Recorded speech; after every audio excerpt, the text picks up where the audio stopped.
Politics 101. Good evening, Kenyans. Today we are going to discuss about the chances of a Raila presidency in 2022.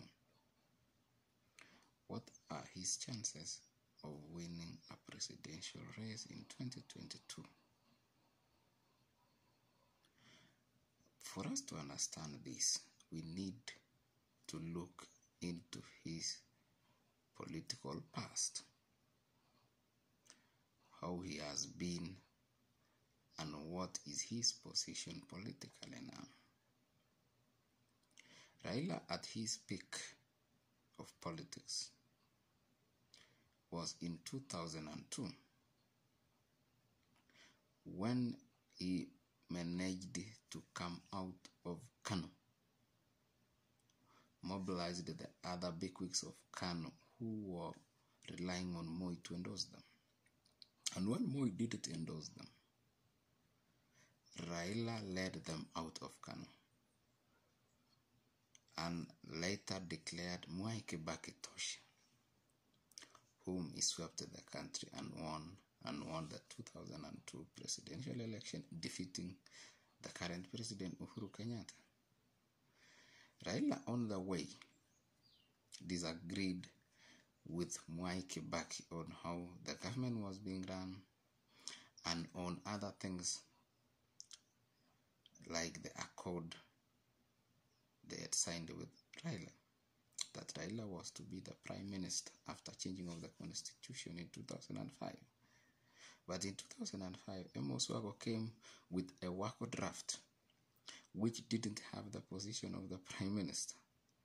That Raila Odinga, the then minister for roads, rebelled and actually went against the Wako draft, where the Wako draft lost the 2005 referendum by a huge margin. That is where the peak of Raila was, because he had managed to have bigwigs from almost all the communities, and by then he was joined by Ruto, whom he believed by then that there has been a lot of persecution of his community by the then government of Mwai Kibaki. By 2007, towards the elections, the ODM movement, which was against the Amos Wako draft, was now a political party to face Mwai Kibaki. The ODM went to elect or select a candidate to come and face Mwai Kibaki. And Raila was facing Musalia Mudavadi, William Ruto, Joe Nyaga, and Najib Balala. Kalonzo having left earlier. Raila won the race, and he was the candidate for ODM to face Mwai Kibaki in 2007. In 2007, this is the peak of Raila politics, where even every Tom, Dick and Harry believes that Raila actually won. And how did he manage to have such a massive political following? Because he had almost every community except the Mount Kenya region communities who are not following him. So this is the Raila we are talking about of 2007 compared to the Raila of now, 2022. Will he manage to pull a 2007 card against his former ally William Ruto, who is the current deputy president of this country? For us to understand this, we need first to agree that the Kenyan politics is about interests tribal interests. That when the interests of a tribal chief of a community has been or is believed to be taken care of, then you will be given the votes of that community through their kingpin. Raila has been having trouble in a number of areas. Since 2007, he has always been losing communities and bigwigs who have always been his supporters. Up to now, the latest being Amason Kingi, who comes from Coastal Province. The Coastal Province and the amalgamation of the tribes in Coast has always been pro-Raila. But in 2017, he lost the governor for Kwale, and now he has lost the governor for Kilifi. Will he manage? Raila lost governor for Turkana, Josephat Nanok. Raila has lost the Ma community. Raila has been losing the Kisii community slowly. The Luhya community he has been losing slowly again because he has never had a Bokusu support, but the other Luhya community has been having, except the Vihiga Maragoli.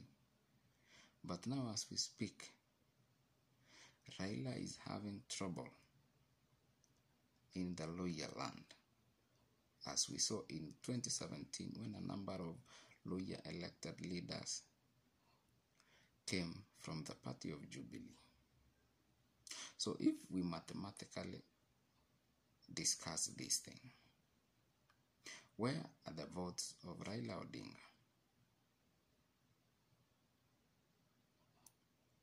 Is it in the Luo land only? Is it in Nairobi? Or is it in Mount Kenya?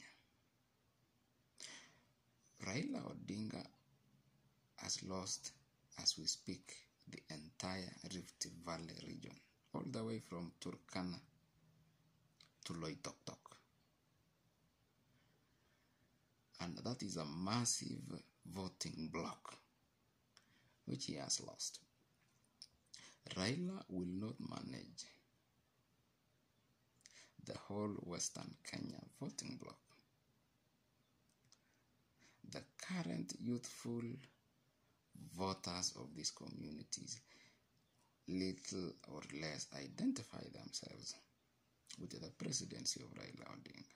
And that is what messed him in 2017, because most of the youths whom were the first-time voters in the Luhya community, in the Akamba community, in the Kisii community, decided to vote to the more youthful combination of William Ruto and Uhuru Kenyatta. As we speak, Raila Odinga is trying to court Mount Kenya region, which is still firmly in the grip of the friends of William Ruto. Will he manage? Is he to manage the Mount Kenya voting bloc? Then it will be a very huge political plus for Raila, and he will cover and recover from all the probably losses he's been making politically.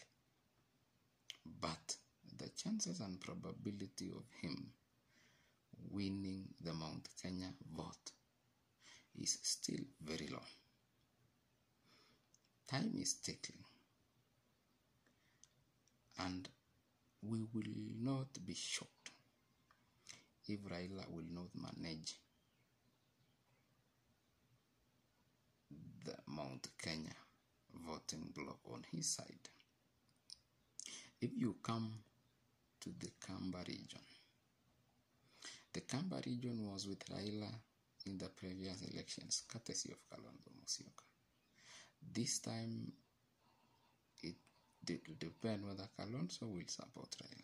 If at all Kalonzo will not support Raila, then for sure Raila will not have the Kamba huge vote. Raila Odinga has been having less vote, or he has always been losing since 2007. The votes of the northern Kenya, that is the Somalis, and the other minorities of the Cushiite nation, he has been losing. And in 2017, Uhuru Kenyatta had 54% and Raila had 46% of the voters of northern Kenya, meaning Raila's curve politically on his base, perceived base, has been declining. Will he manage to rescue the declining curve of his political bases, in quotes, in 2022? This time, 2022, Raila is likely to face a strong candidate in William Ruto, the youthfulness in William Ruto, with all other factors being against Raila Odinga. Then the probability of him losing the 2022 presidential race to William Ruto is very high. The only probability, the only way Raila will win the politics and the race of the presidency in 2022 is if he muzzles Ruto out of Mount Kenya region and still retains Kalonzo Musyoka. Even if he doesn't retain Kalonzo Musyoka and he wins the Mount Kenya region, plus his home base of Nyanza and some lower counties, Raila will win. But for now, let's cross the fingers as the time tickles towards 2022.